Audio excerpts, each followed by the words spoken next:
to the update. I'm Talisa Ryder. An international police task force says it's foiled a plan to smuggle almost 2.5 tonnes of cocaine from Colombia to Australia and Europe. It's resulted in the arrest of 9 people in the Balkans, including a Sydney man and his son. Officers have since raided 15 locations across the country, seizing almost 24 firearms, vehicles and luxury watches.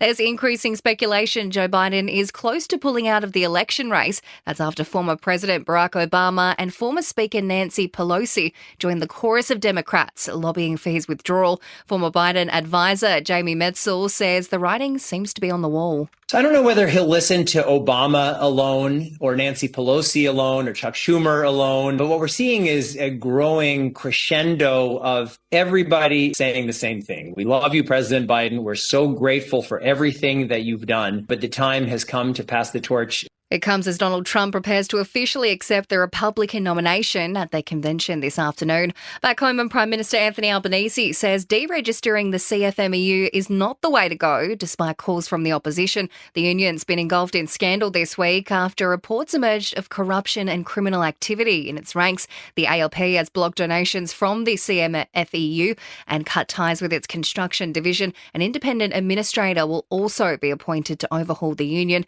Mr Albanese says the action taken so far is strong. If you deregister a union, the union officials can stay in place in an unregulated way. We don't want that, and I'm surprised that Peter Dutton seems to want that to occur. It's been revealed close to 13 million Aussies were caught up in one of the biggest cybersecurity breaches in the country's history. MediSecure, which supplies e-scripts, fell victim to a hack earlier this year, but now can't afford to find out who has been affected by the breach. And a new global survey shows Australia is no longer one of the top 5 countries for a great work-life balance. Our friends across the ditch in New Zealand took out the top spot. Australia slipped from 4th to 8th, mainly due to a decline in happiness among young people. Sport and entertainment are next. In sport, Brisbane Lions star Charlie Cameron is free to play after a successful trip to the AFL Appeals Board last night. The tribunal initially upheld his suspension at a hearing last week, but Brisbane opted to take the next step in a bid to clear Cameron for his tackle on West Coast Liam Duggan. His side will take on ladder leaders Sydney on Sunday. And a massive security crackdown has swung into operation across the French capital a week out from the opening ceremony for the Paris Olympics. It comes as the first Aussie athletes start moving into the Olympic Village, our male and female hockey players.